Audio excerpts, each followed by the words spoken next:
Hello.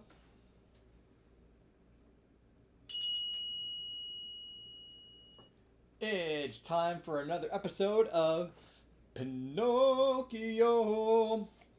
Somebody's probably wondering, how do you play that little melody? Well, it's on this little xylophone here. So it's.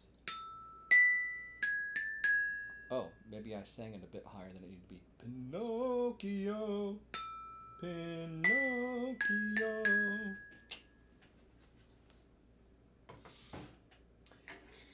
Anyway, where do we leave off? Oh, Pinocchio was in the land of the busy bees and met this old lady, and he finally agreed to do some work to earn his food, as all good people should do,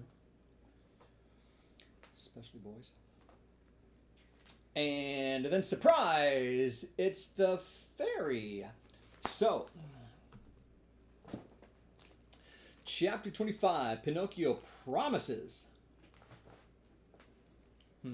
the fairy to be good and to study, as he is growing tired of being a marionette and wishes to become a real boy.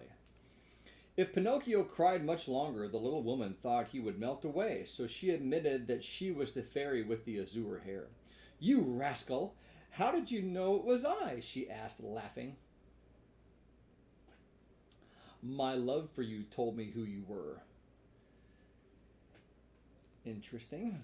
"Do you remember you left me when I was a little girl, and now you find me a grown woman? I am so old I could almost be your mother." "I am glad of that, for I can call you mother instead of sister. For a long time I have wanted a mother, just like other boys. But how did you grow so quickly?" "That's a secret."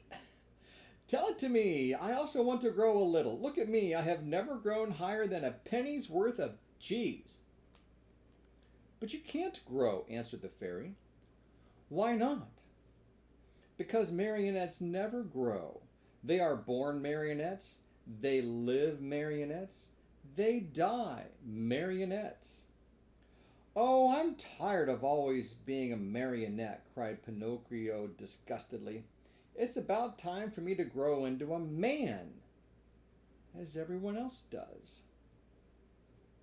See, he wants to be a man, not a boy.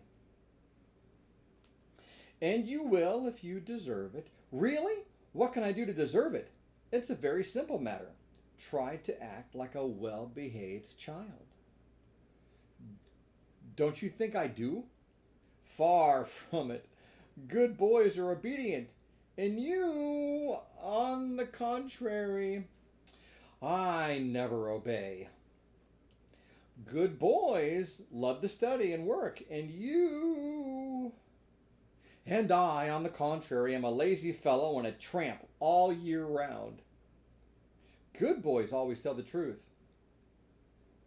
"And I always tell lies." "Good boys gladly go to school." "And I get sick if I go to school. From now on, I'll be different." "Do you promise?" Let's zoom in on the only picture of Pinocchio we have for this chapter. "I promise. I want to become a good boy and be a comfort to my father." Where's my poor father now? This is excellent, excellent desires. "I do not know. Will I ever be lucky enough to find him and embrace him once more? I think so. Indeed, I am sure of it." At this, Pinocchio's happiness was very great. He grasped the fairy's hands and kissed them so hard it looked as if he had lost his head.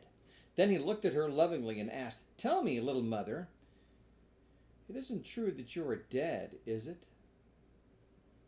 "It doesn't seem so," answered the fairy, smiling. "If you only knew how I suffered and how I wept when I read, 'Here lies—' I know it, and for that I have forgiven you. The depth of your sorrow made me see that you have a kind heart. There is always hope for boys with hearts such as yours, though they may often be very mischievous. This is the reason why I have come so far to look for you. From now on, I'll be your own little mother." See, continuously, it seems to be the heart that matters most, not necessarily the mind. "Oh, how lovely!" cried Pinocchio, jumping with joy. You will obey me always and do as I wish? Gladly, very gladly, more than gladly. Beginning tomorrow, said the fairy, you'll go to school every day. Pinocchio's face fell a little. Then you would choose the trade that you like best. Pinocchio became more serious. What are you mumbling to yourself? Asked the fairy. I was just saying, whined the marionette in a whisper, that it seems too late for me to go to school now. No, indeed. Remember, it is never too late to learn. But I don't want either trade or profession. Work wearies me. That's probably true. My boy, said the fairy, people who speak as you usually end their days in a prison or a hospital. I think the cricket told him the same thing too. A man, whether rich or poor, should do something in this world. No one can find happiness without work. Woe betide the lazy fellow. Laziness is a serious illness one must cure immediately. If not, it will kill you in the end. Those words touched Pinocchio's heart. He lifted his eyes to his fairy and said seriously, I'll work. I'll study. I'll do all you tell me. After all, the life of a marionette has grown very tiresome for me, and I want to become a boy, no matter how hard it is. You promise that, do you not? Yes, I promise. And now it is up to you. That's the end of chapter 25. Maybe you should even go back to the beginning and watch the whole episode a second time. The message is that good. But I hope to see you again soon.